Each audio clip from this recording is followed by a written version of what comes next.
এইমাত্র প্রকাশিত হয়েছে গণপ্রজাতন্ত্রী বাংলাদেশ সরকার প্রাথমিক শিক্ষক অধিদপ্তরের সরকারি প্রাথমিক বিদ্যালয়ের রাজস্ব খাতভুক্ত সহকারী শিক্ষক নিয়োগ পরীক্ষার রেজাল্ট। রংপুর, বরিশাল এবং সিলেট বিভাগের রেজাল্টটা আমরা একটু রেজাল্টটা দেখে নেই। প্রথমে কুড়িগ্রাম ৩৬০ জন।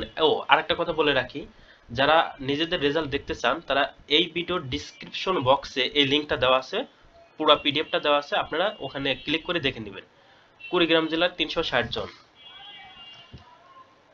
কুড়িগ্রাম জেলার ৩৬০ জন। গাইবান্ধা সর্বমোট ৬৭৮ জন, গাইবান্ধার ৬৭৮ জন, গাইবান্ধার ৬৭৮ জন।